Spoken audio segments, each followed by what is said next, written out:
Chapter 8, Mission Improbable. Instantly, the two tiny Tippies zap forward in time, only to find themselves knee-deep in something creamy, coconutty, and marshmallowy.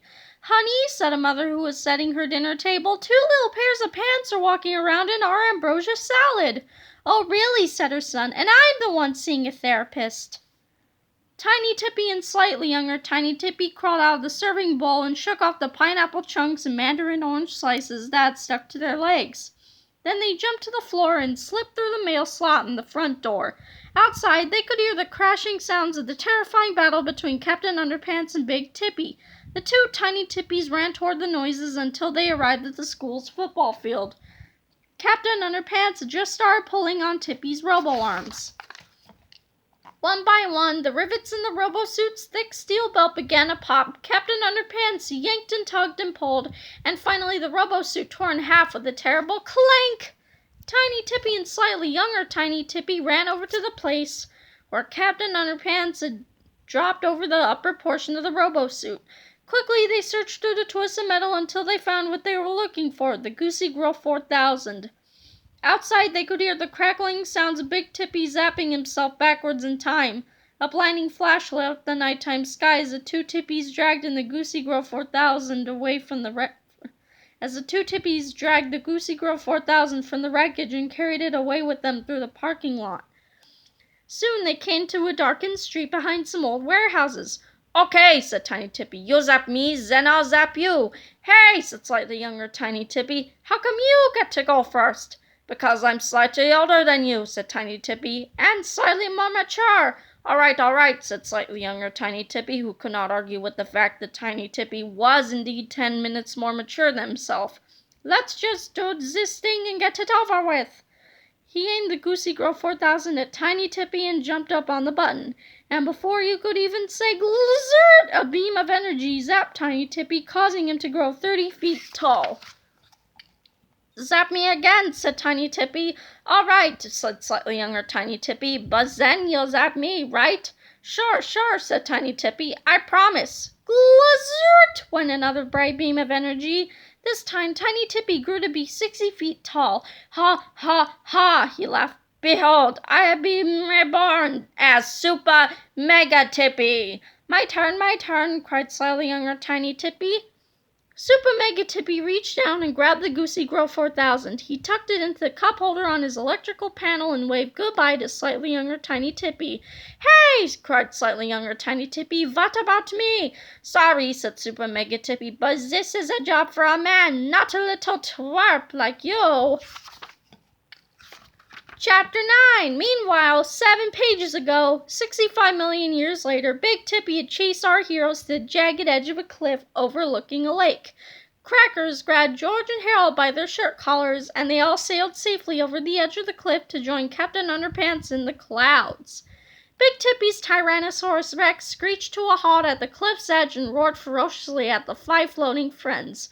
"We won!" Captain Underpants laughed at Tippy. "Now it's our turn to chase you." "This isn't a game," yelled Big Tippy. "This is serious." He leaped off the neck of the T-Rex and grabbed Captain Underpants with his patented robotic Extendoflex mechanic gripper. Together they fell 1,000 feet into the lake below. When they emerged from the depths of the lake, something had changed. Tippy was still just mean and ornery as ever, but Captain Underpants looked different. "What the heck is going on in here?" "What the heck is going on in here?" yelled the angry-looking hero. "Oh no!" cried George. "Captain Underpants got water on his head. He changed back into Mr. Crap." "Quick, Crackers," called Harold. "Fly us down there as fast as you can." Crackers glided down toward the tempestuous struggle below, and the boys snapped their fingers with all their might. But it did no good. Mr. Crup's head was still soaking wet, so he could not change back into Captain Underpants. "Well, look what I just figured out," cried Big Tippy. "Captain Underpants turns back into a crabby old elementary school principal whenever he gets wet." "You leave him alone," yelled George, still snapping his fingers in vain. "Yeah," cried Harold, "it's not a fair fight anymore." "Wow!" laughed Big Tippy incredulously. "He's got to be the world's easiest superhero to defeat. I could have destroyed him with a squirt gun." Suddenly, a blinding flash lit up the world around them. Then came the footsteps, terrible, deafening, tumultuous footsteps that shook the earth with each thundering stomp. Finally, a massive shadow spread across the lake. Big Tippy looked up. It was Supermega Tippy. "Hey!" shouted Big Tippy. He quickly checked his jacket pocket and found it to be empty. "Where'd you come from? How'd you get so big? Where's the other one?" "None of that is important now," said Supermega Tippy. "What's important now is who's in charge." "Hey, you'll never believe this," said Big Tippy, ignoring his diabolical double. "I just figured out that if you get Captain Underpants wet, he loses his superpowers." "His weakness is water," said Supermega Tippy. "Wow, really?" "I know," said Big Tippy. "I couldn't believe it myself. Hey, I'm gonna destroy him real quick, then we can get out of here and go rule the world and stuff." "You're not going to destroy him," said Supermega Tippy. "I am." "Now hold on, Bub," said Big Tippy. "I caught him, so I'm gonna destroy him." "Oh yeah," said Supermega Tippy with a growl that made the surface of the lake tremble. "Well, I'm bigger than you, so I'm gonna decide who destroys who." He took a giant step toward Big Tippy and reached down with an Extendoflex mechanic ripper. "Not so fast!" cried Big Tippy. He pressed the button on his control panel, causing the back of his robo-pants to lower. Suddenly, a gigantic metal arm emerged from the depths of Tippy's giant robo-rear, revealing a 40-ton thermonuclear bomb. "You take one step closer and I'll blow us all to smithereens," said Big Tippy. "You're forgetting something else, Supermega Tippy. I have a bomb too, and it's a lot bigger than yours." Supermega Tippy took a step closer as Big Tippy pressed the button. Suddenly, a light on the side of the bomb began to flash red. A computerized voice emanating from the bomb's arming system began the countdown. "This bomb will detonate in 60 seconds, said the voice. You press the button?" screamed Supermega Tippy incredulously. "I can't you believe you actually pressed the button?" "I don't care," cried Big Tippy. "I've been working on my revenge for years. I'm not going to let you rob me of this moment. I don't care if it kills me too." "This bomb will detonate in 45 seconds, said the bomb. "We can't turn these bombs off, you know," said Supermega Tippy. "Once the countdown starts, it's over." "I told you I don't care," said Big Tippy. "I just want to be the one who finally destroys Captain Underpants." Supermega Tippy reached down with an uncoiling Extendoflex mechanic ripper and cut Mr. Crop free. "Hey!" screamed Big Tippy. "What are you doing?" "He's mine," said Supermega Tippy as he drew back his foot. "But what about me?" said Big Tippy. "What about my bomb?" "Your bomb, your problem," said Supermega Tippy as he kicked Big Tippy with all his might. Chapter 10, What Really Killed the Dinosaurs. "No!" screamed Big Tippy as he sailed into the clouds at an incredible speed. "This bomb will detonate in 30 seconds, said the bomb. Big Tippy flew across North America, soaring faster and faster through the stratosphere. "This bomb will detonate in 15 seconds, said the bomb. Big Tippy began to lose altitude as he sailed toward the Gulf of Mexico. "This bomb will detonate in 5 seconds, said the bomb. 4, 3, 2, 1. Finally, Big Tippy landed just off the coast of the Yucatan Peninsula with a violently colossal splashdown, as seen below. Blip. Kablooski! The massive explosion that followed blew a chunk in the earth 50 miles deep and more than 60 miles wide. Terrible earthquake shook the entire planet as a gigantic tsunami sent a towering wall of seawater rolling across the continents. "What's happening?" cried George. "It's that dumb nuclear bomb," shouted Supermega Tippy. "It just triggered the start of the Cenozoic era. I'm gonna become extinct if I don't get out of here." Quickly, Supermega Tippy set his tinkle time travelometer for 64,793,216 years into the future and pressed the "Away we go" button. Suddenly, gigantic bolts of lightning began shooting out of Supermega Tippy's robo-pants as a ball of blue light enveloped him. "Quick, Crackers!" cried Harold as thick volcanic ash began blocking out the sun. "Fly into the blue light! It's our only chance to escape!" Crackers pointed his long reptilian neck toward the crackling orb, and the four friends sailed downward into the blinding blue lightning. Chapter 11, 206,784 years ago. A flash of white light filled the mid-afternoon haze of the Pleistocene epoch. The crystal blue lake that had once been there was now gone. In its place were vast savanna plains stretching up to thick forested hillsides and rocky caves. All was quiet, except for the sounds of insects and birds, and a faint rhythmic drumming far off in the forest. "Where are we?" asked George. "I think the better question would be, when are we?" said Harold. Supermega Tippy was surprised to see George and Harold and Crackers and Sulu. Well, he said, "it looks like we are first stowaways."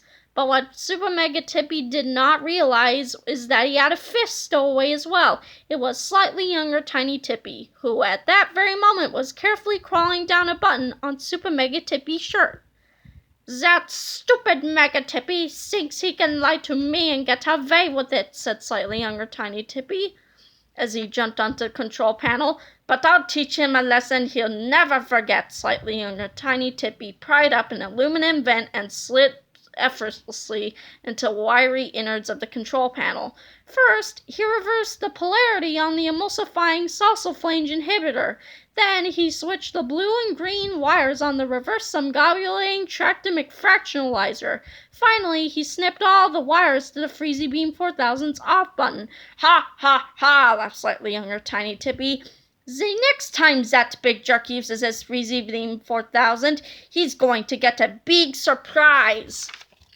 Meanwhile, the drama outside was getting serious. Supermega Tippy swatted at our heroes as they soared bravely through the Ionian sky. Crackers skillfully swooped and dove and loop-de-loop as the Extendoflex mechanic ripper whizzed after them. But Supermega Tippy quickly became impatient and unleashed two more Extendoflex mechanic rippers. Poor Crackers could not outmaneuver them all, and the four friends were soon captured. "I've got you now!" screamed Supermega Tippy. "Hey, look!" said George, pointing at the ground behind Supermega Tippy. "There's a bunch of cavemen down there watching us." "I'm not falling for that trick," said Supermega Tippy. "As soon as I turn around, you guys are going to try to escape." "No, seriously," cried Harold. We're not lying. Look behind you." Supermega Tippy glanced quickly and noticed that the boys were indeed telling the truth. Standing behind them at the edge of the forest were about a dozen very surprised-looking cavemen staring up in dumbfounded bewilderment. "You boys shouldn't be surprised to see cavemen," said Supermega Tippy as he studied the strange prehistoric people. "We're in the middle of the Pleistocene epoch. This is around the time that the first human family started to appear on Earth. I bet you them kids didn't know that, did you?" Supermega Tippy turned to smile haughtily at George and Harold, but, of course, they were gone. Sulu had been through 3 of the Extendoflex mechanic rippers, and the 4 friends had fired away. "No!" screamed Supermega Tippy as he stomped his gigantic feet in frustration. The startled cavemen screamed and ran in terror back into their homes in the deep forest. Supermega Tippy grabbed some strong vines and tied Mr. Cup to a boulder underneath a waterfall. "There," he sneered, "this should keep you moist and powerless until I get back." Then he stormed into the forest, searching for George and Harold and their pets. Chapter 12. Calling all cavemen! "How are we ever going to get out of this mess?" asked Harold. "I don't know," said George, "but we're going to need Tippy Tinkle Trousers if we ever want to get back home." "Are you kidding?" said Harold. "We can't trust that guy. He can't even trust himself." "I know," said George, "but Tippy has a time machine, and we don't, so we're going to have to defeat him." "But we need an army to defeat that guy," said Harold. "So let's go get an army," said George. The 4 friends glided above the grassy plains as they followed the sounds of the beating drums. Soon they arrived at the forest. The drumming was getting louder. Crackers swooped down and landed behind some bushes near the caves. Just beyond them was a cave people village. George and Harold and Crackers and Sulu peeked over the thick bushes as they watched the cavemen and cave women go about their daily routines. They seemed peaceful, so George decided to speak up.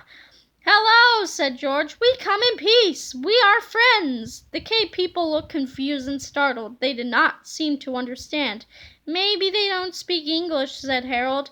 "Elohey," said George, who only spoke one other language. "Iwe umke inwe ispay, iwe arwe ens fray." That didn't work either. The cave people grunted and sniffed at George and Harold and their pets, but they said nothing. Suddenly, off in the distance, the sounds of gigantic footsteps came thundering through the deep forest. Tippy was coming, and he was getting closer and closer with each terrifying stomp. "I know you're in that village," Tippy screamed, "but you can't hide from me." Tippy crashed through the trees and stomped into the village, kicking over huts and smushing everything in sight. The terrified cave people grabbed their children and ran for the safety of the caves behind their village. George and Harold and Crackers and Sulu ran to the caves also, and hid with the cave people in the darkness as the destruction outside continued. Crash! After a while, some cave teenagers started a campfire. The flickering light illuminated the massive walls of the caves as the cave people whimpered and huddled together in horror. "Wow," said George, "some army they turn out to be." "It's not their fault," said Harold. "They've never seen giant robo-pants before. They're just scared." "If we could only communicate with them," said George. "There's gotta be some way to reach them." Harold looked up at the giant blank walls of the cave. "How about pictures?" he asked. "Hey, good idea," said George.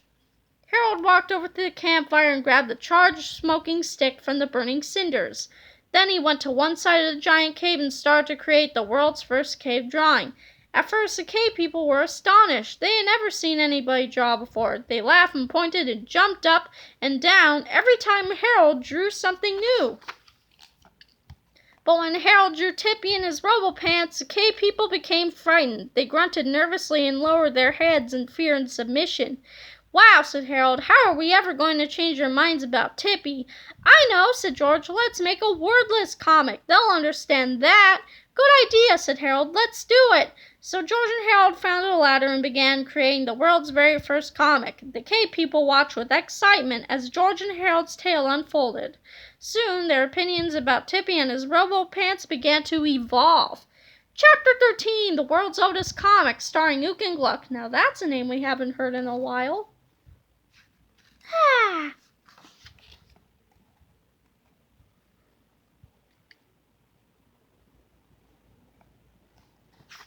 Oof. Ah. Oof. Ha ha. Oh. Ah. Ha ha. Ah.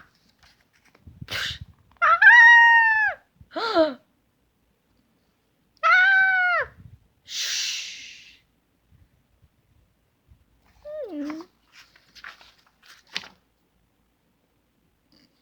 Hmm?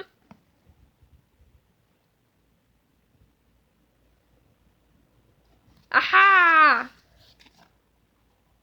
Whoa! Hey! Ha ha ha! Huh? Boing! Huh? Ah! Hey!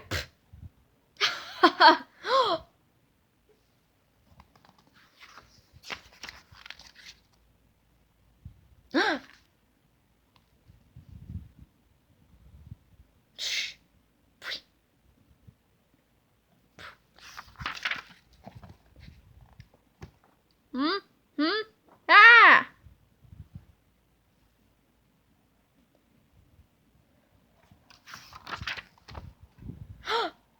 Uh-oh. Ah! Ah! Hey!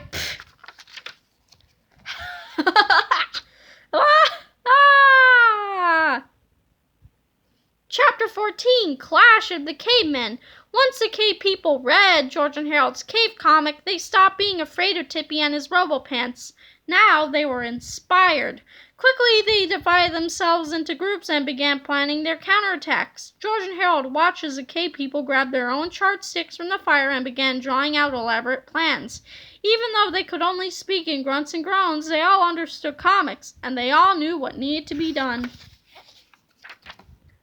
Before long, everyone high-fived and sneaked out the back of the cave. The cave people ran up the hillside, tying vines between trees, placing banana peels all over the ground, and setting booby traps everywhere they could think of. Once everyone was ready, George and Harold and Sulu hopped on a Crackers' back and they flew around the cave to where Tippy was still busy destroying the village. "Oh, Tippy!" called George. "Where have you been? You're going to miss all the fun." Tippy turned quickly and chased after the four friends, who led him directly into the cave people's traps.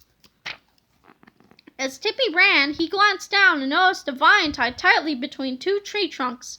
Quickly, he screeched to a halt. "Ha, ha, ha!" Tippy bellowed. "Did you think I was going to fall for that lame trick?" Tippy rolled his eyes in contempt as he jumped over the vine. Bam! And landed on a bunch of banana peels. "Yah!" Tippy screamed as he slipped and crashed to the ground. Then Tippy started sliding on the banana peels down the steep hill toward the cliff below. "No!" Tippy wailed as he slid faster and faster. Finally, Tippy flipped over into the edge of the cliff and tumbled into the tar pit below with a mighty cursed sploosh. Tippy was furious. He pulled himself out of the sticky black tar and screamed, "Is that all you got? Kersploosh!"